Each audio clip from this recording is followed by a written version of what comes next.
welcome back to day 2 of the course. Today we're going to explore the fundamental core issue which is at the heart of the SunX Malta and SunX Group activities, and that is the response to the existential crisis of climate change. There aren't any good news stories here, and the most important thing that we all have to do going forward, in my view, is to try to adapt as best we can in our own locations. Nobody is going to be spared from this horror show. And there are no signs out there to say this is how it might get better. The only message I can give you is, can we play a role in our small area of travel and tourism to help it getting less worse? And there I think the answer is a very strong yes. And today and during the course of this week, I think we're going to try to see how together, using the idea of climate-friendly travel, we can do just that. We can make the future look less bad. And by acting rather than talking, as so many are doing on this issue, we can make a small difference, and particularly in that world that matters to us, which is the world around us. So please enjoy and be scared. We're going to start with 3 short videos to set the scene. First, Jeffrey Sachs, probably the top UN academic as head of Columbia University's Earth Institute and advisor to the UN Secretary General. Following him will be Bill Nye, a leading US climate scientist and public commentator. And last but not least, Greta Thunberg, making a valid point as only she can.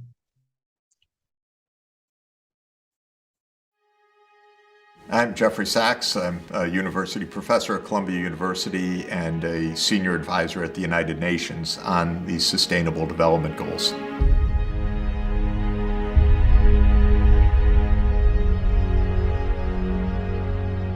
I am deeply troubled and concerned. We're living in a period of incredible disasters, hurricanes, floods, droughts hitting the world. My God, what are we doing? This is really dangerous. People need to understand this. There's going to be worse to come in the future, even if we get everything under control, because we have a process that is gradually going to warm the planet for some decades now. And as that warming comes, that's more energy that's going to fuel intense storms, cause more extreme heat waves, more floods, and more droughts. Unless we are very clear and agree globally that by the middle of this century, we have replaced fossil fuel with wind, solar, hydro, ocean, and other zero carbon forms of energy. I know how hard it is to get the world to change course. There are so many powerful interests. Our politics are short-term, often very corrupt. But what we've learned from big social change, whether it was the fight to end slavery, whether it's women's rights, whether it was the struggle to end colonization, it's a big task, and all parts of society have to be engaged. Civil action, absolutely. The divestment campaign, consumer boycotts, litigation against bad behaviors, all crucial. Businesses, especially the ones that are clever, are going to say, the world's going in a different direction. I want to get ahead of the market so that I'm there. So business, very, very important. Government, vital. If we're going to have rule of law, we need government. We need activists in business, activists in government, activists in civil society to be taking the lead and helping all of society to understand this is real. Let's move. We hear it so much that it feels like a buzzword, but it is far from it. Climate change is a real and serious issue. But isn't the climate always changing? What exactly is climate change, and why should we care? Well, the Earth's climate has changed throughout history. Most of these slight changes are caused by small variations in the Earth's orbit. But climate change as we know it today is characterized by an abrupt increase in the Earth's temperature. It is estimated to have gotten 1.2 to 1.4 degrees Fahrenheit warmer in just the last century. 10 out of the last 13 years were the warmest on record. 97% of climate scientists agree that this new tendency is not caused by the variations of the Earth's orbit, but rather very likely caused by human activities. That means you and me. And since the Industrial Revolution, we have come a long way. Humans built airplanes, faster cars, developed remarkable technology, and learned how the natural resources around us can be used for our benefit.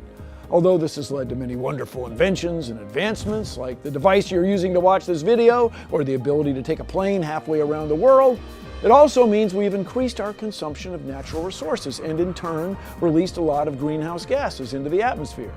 Now, greenhouse gases occur naturally, but in excess can be dangerous to our planet. Modern human activities have increased the release of non-naturally occurring greenhouse gases because we have stepped up our demand for burning fossil fuels. The composition of greenhouse gases traps heat radiated from the sun. The more heat they trap, the warmer our planet gets. And as our planet gets warmer, we begin to feel the effects. One of climate change's biggest victims is our oceans. Oceans regulate the Earth's temperature and provide 50% of the Earth's oxygen. Now, climate change has increased the global temperature of the oceans by more than 0.3 degrees Fahrenheit since 1969. Although a warmer ocean might seem inviting to a beachgoer, it actually has devastating consequences for supporting life at sea. One of those consequences is ocean acidification, a direct effect of increased dissolved CO2. Since the late 18th century, ocean surface acidification has increased by 30%. A higher acid content means calcifying species, like oysters and clams and shallow water corals, are at risk, putting the entire ocean food web at risk. This is bad news for the 1 billion people relying on the ocean as its primary source of protein. Climate change has also caused the sea level to rise. Just in the last century, sea levels have risen 6.7 inches, but the rate in the last decade has nearly doubled. Sea levels have risen because as the ocean gets warmer, it swells. On top of that, glaciers and ice sheets are melting. Antarctica lost 36 cubic miles of ice between 2002 and 2005, and since 1994, each year on average, the Earth has lost 400 billion tons from its glaciers. That's like an ice cube 7.5 kilometers on a side, 4 miles on a side, melting and flowing into the sea. When all that ice melts, it fills up our oceans, and just like filling up a bathtub, the shores can't hold all that water, and coastal regions get flooded. Troubling signs of climate change are increased extreme weather events. Natural disasters like floods, tornadoes, and deadly heat waves are more obvious to humans because of their immediate impact and their sharing of the images in the media. Climate change, as we know it today, is change in our Earth's overall temperature with massive and permanent ramifications. Spread your knowledge and concerns about climate change with others. When it comes to climate change, the main takeaway is that it's real. And although we are part of the cause, we can also be part of the solution. This is not about some expensive, politically correct green act of bunny hugging or blah, blah, blah. Build back better, blah, blah, blah. Green economy, blah, blah, blah. Net zero by 2050, blah, blah, blah.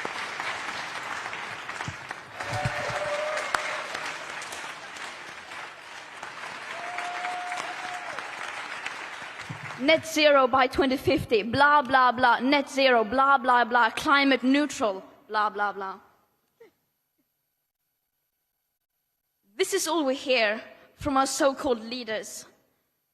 Words, Words that sound great, but so far has led to no action. Our hopes and dreams drown in their empty words and promises. Of course, we need constructive dialogue, but they've now had 30 years of blah, blah, blah, and where has that led us? But, of course, we can still turn this around. It is entirely possible. It will take drastic annual emission cuts, unlike anything the world has ever seen. And as we don't have the technological solutions that alone can deliver anything close to that, that means we will have to change. We can no longer let the people in power decide what is politically possible or not. We can no longer let the people in power decide what hope is. Hope is not passive. Hope is not blah, blah, blah. Hope is telling the truth. Hope is taking action. And hope always comes from the people. I'm sure you guys need no convincing as to the reality of the climate threat. But it's good to start on the same page. So let me underscore a few points. It's not some future 2050 issue only. It's here now. It's intensifying. Look at the floods in Europe. Look at the droughts in Africa. The heat in Western USA and in Canada.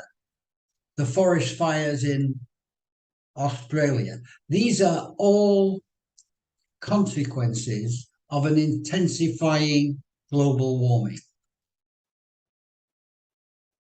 It's existential if we don't act decisively. Existential, not just insofar as concerns tourism, but insofar as concerns life in general. And we need to act decisively to deal with this. Tourism has no special protective characteristics and, frankly, no special circumstances in regard to other sectors of the economy. We have to play our part in adapting to the threats, and we have to simultaneously reduce our emissions in line with evolving societal norms. We don't have to be ahead of the curve, but we sure as hell shouldn't be behind the curve. And so far, we are behind. We're generally long on positioning and short on real system-wide action. For example, you take the Glasgow Declaration. If you look at the substance of it, it has less specifics than the UNWTO's Davos Declaration, which you'll find in your Thinkerific material. It has less specifics than the Davos Declaration that we created in 2007, 15 years ago. And it has a grand total of 650 signatories, many of whom are individuals from the hundreds and thousands of companies and communities out there. And it's just a declaration. We're still waiting to see how it will be matched by action. And as you'll see as we get into this course, this is the kind of accelerated approach that we're trying to put in place in SunX Malta through our climate-friendly travel registry. We'll deal with that in subsequent lectures. But now let's dig a little deeper into the substance with short video lectures from two of the real thought leaders in the tourism and climate space. And I hope you'll see they underscore the points that I've just been making. First, is Professor Daniel Scott from the University of Waterloo in Canada. Daniel is a long-time contributor to the IPCC, and he was the lead author on UNWTO's groundbreaking 2007 study that first calculated tourism's carbon footprint at 5% of the global total and aviation at 40% of that 5%. And after Daniel, you're going to hear Professor Susan Beckham of Griffith University, Australia, advisor to Air New Zealand and to the Ministry of Environment in New Zealand. Jeffrey's asked me to get us started with a little bit of a discussion on how the climate crisis is going to reshape tourism over the next 30 years or so. And in true Jeffrey style, he's given me about 7 minutes to do that. As all of these images show, climate change isn't some future risk for tourism, it's upon us. It's an increasingly important part of our lived experience, whether it be at home or at the destinations that we visit. And you are part of the next generation of travelers, but also tourism leaders that have a massively important role in creating that climate-friendly travel, that climate-friendly tourism economy that we all want to see. First, let me put the climate crisis into a bit of context of what we've been facing now and over the last couple of years. We all know that COVID has been devastating for the tourism sector. Positively, the rebound has begun and the world of travel is once again bringing us back together. And we have to resist that feeling that, everything that's been wrong for the last little while is going to stay that way. It won't. Defeatism is just as paralyzing to moving forward as is denial. And so the long transformative journey that's required of the climate crisis, it demands us to have a collective resolve to work together towards a vision of a better tourism system that we all know that exists and that we want to work towards. The Intergovernmental Panel on Climate Change has released its 6th assessment reports that have come out this year, and the United Nations has declared climate change code red for humanity, a code red for tourism. And importantly, that this is the decisive decade for climate action as well. And you've all probably seen a figure like this that outlines the various choices that we have and the climate futures that will result from those choices. We have at the top end a red line that is a +3 or warmer world, something we can all agree that we don't want to see happen, but that's the path we're on with emissions today. We have the light blue line in the middle. That's where if all the pledges from countries to the Paris Climate Agreement were fulfilled, that would take us into that realm. And then we have at the bottom end, the dark blue line, that is that +2 or even a +1.5 world that the Paris Climate Agreement is working towards, that we all want and we all want to work together. So the question is, what do these different potential futures mean? And importantly, they're all going to transform tourism, but in different ways. And primarily through 2 challenges that I wanted to bring to you today. So the first challenge that we'll face is carbon risk, How are we going to decarbonize tourism over the next 30 years so that it can have a place in that net zero economy that we all want to see in the 2050s? And the second challenge is climate risk. How do we adapt to the impacts of a changing climate that we're committed to from past emissions? And how at the same time can we foster a more sustainable and more just tourism system at the same time? So let's take a look at those 2 challenges, and we'll start with the world that we want to see and what are the implications of that net zero transition for tourism. And what this figure shows is, first of all, tourism carbon emissions today, which are roughly 5-8% of the global total. It also shows you the trajectory of where our emissions, where we estimate they will be, and how those compare to that net zero pledge that was made by the tourism sector through the Glasgow Declaration. So we have this major gap that we have to address over the next 30 years. And so our question is, how and what are the best ways that we're going to do that?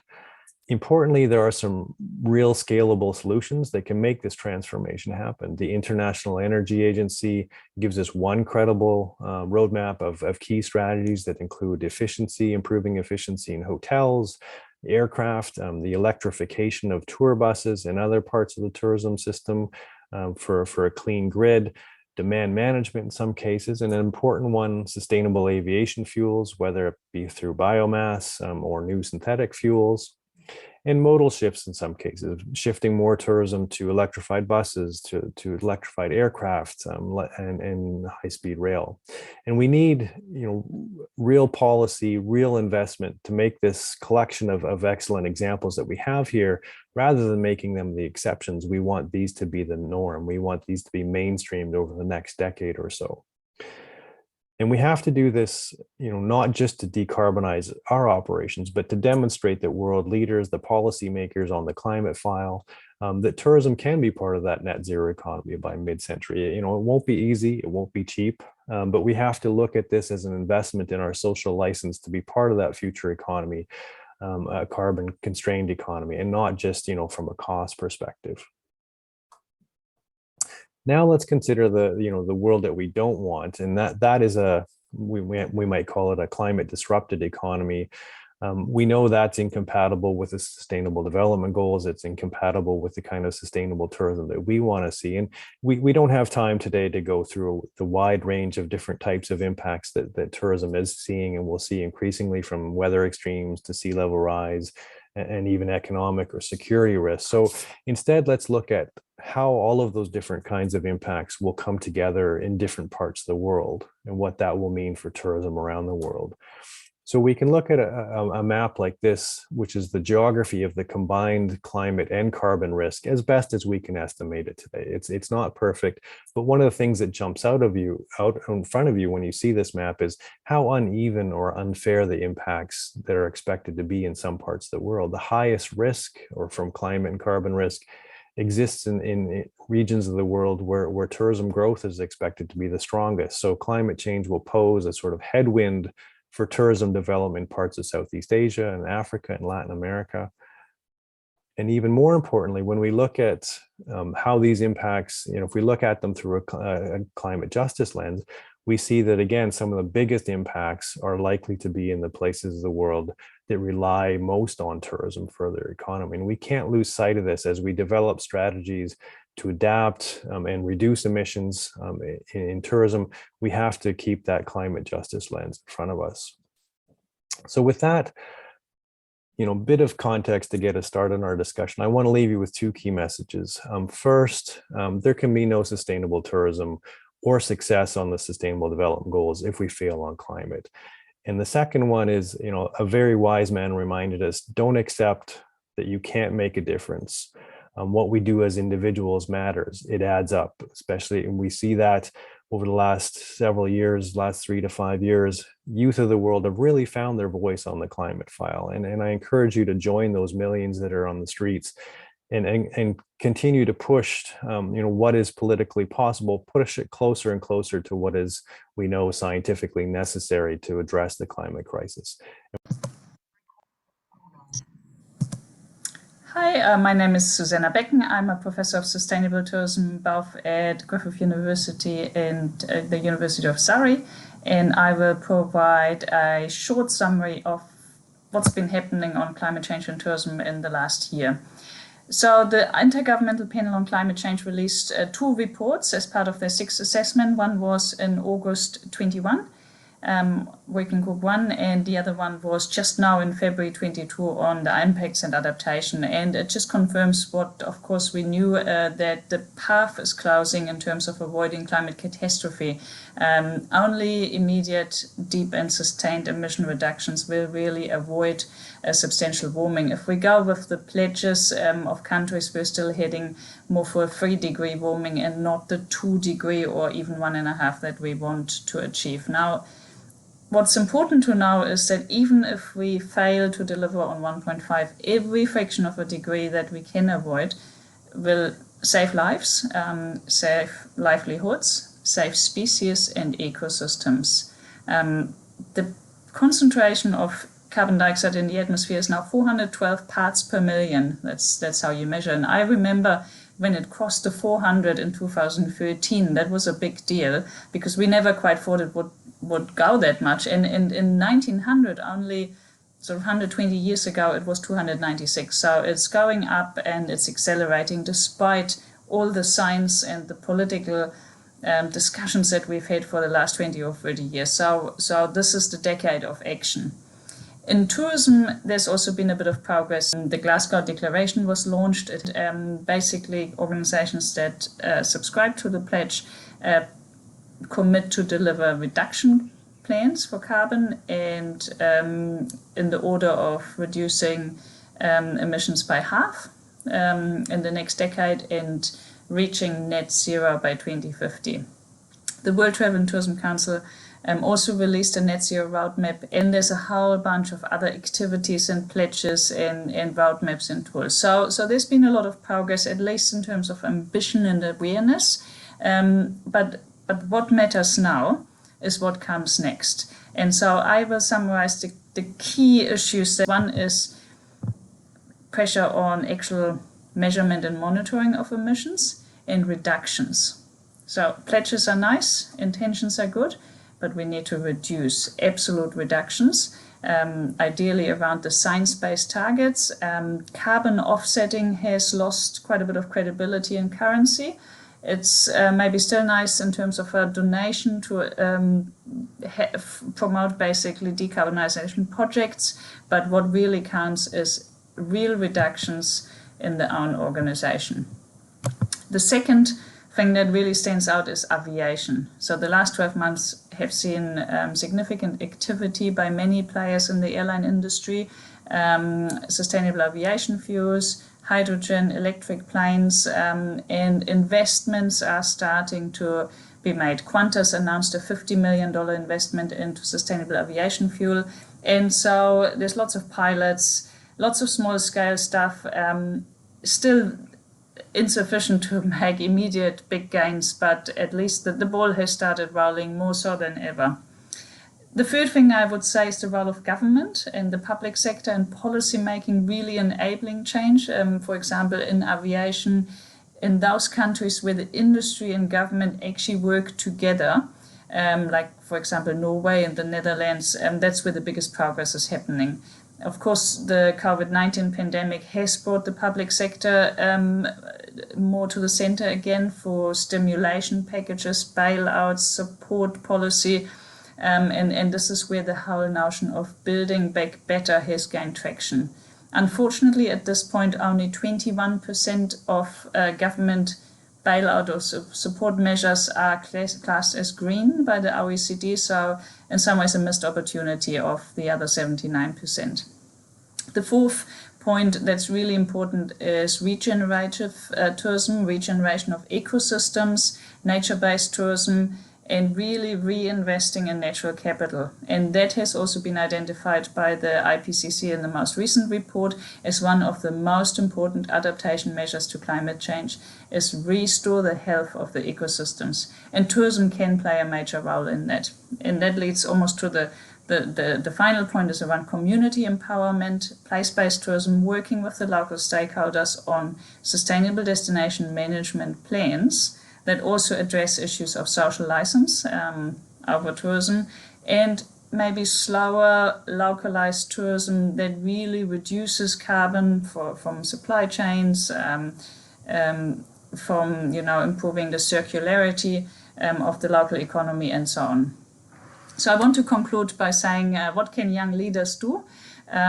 What can you contribute? And I think there's a lot of opportunity. One is young people have new ideas, be creative and innovative, so come up with new business ideas that are really built around this whole transition, social enterprises, innovative solutions, either through technology or for particular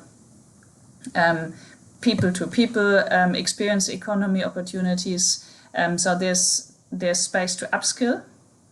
We all need to build carbon literacy and really deep sustainability understanding, and we need to encourage others and bring others along. Really important is critical thinking. Don't believe everything.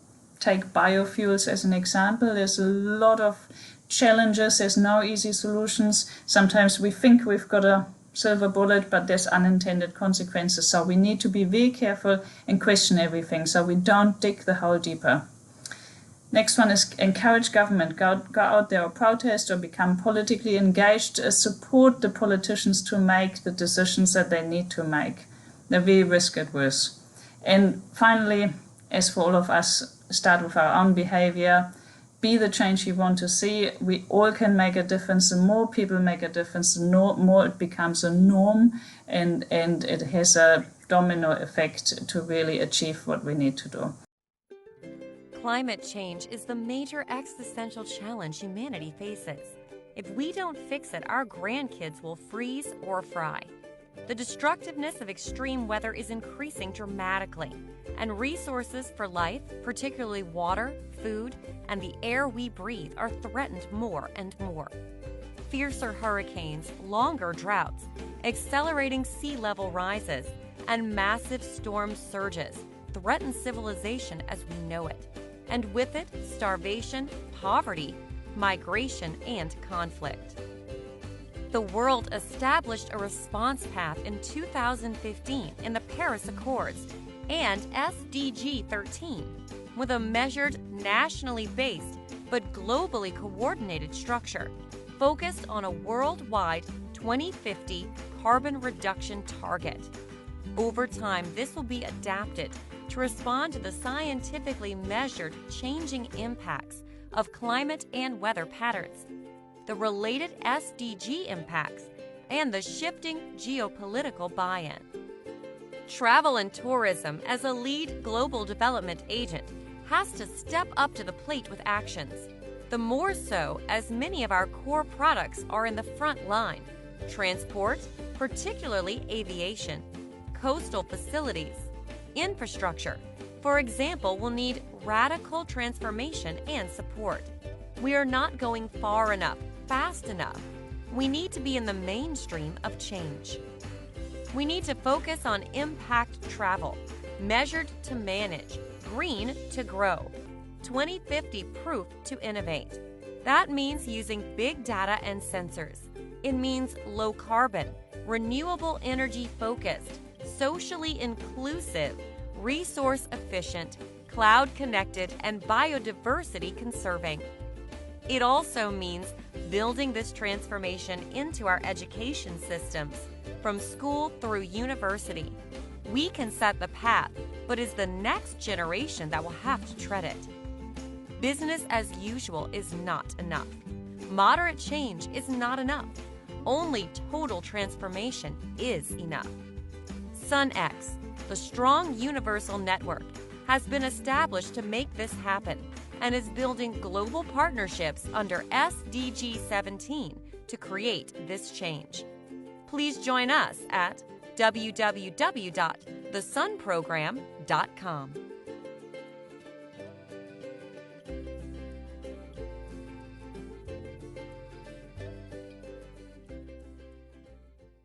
And this, of course, is where you come in, and the chapters that we are setting up from SunX Malta around the world.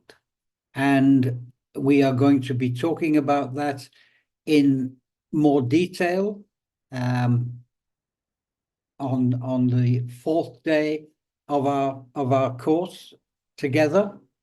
For the moment, let me just say that our collective action focal point is climate-friendly travel. Climate-friendly travel being the synchronistic interaction of Paris 1.5, related SDGs, and nature-positive tourism. I've mentioned it before, and it will continue to be at the heart of everything you as a chapter are going to be doing in your local communities. We want to see other stakeholders, individuals, residents, and visitors involved. We want to see the local tourism community involved, and we want to see the responsible authorities and government agencies involved. This is not something that will happen overnight. It's something that will develop over time at a different pace and in a different way in every chapter.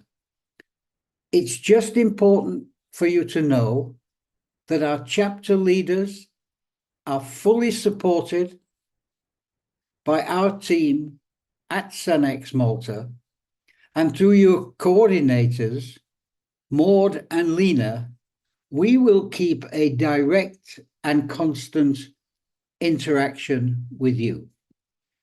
So with that, thank you very much for being with us today.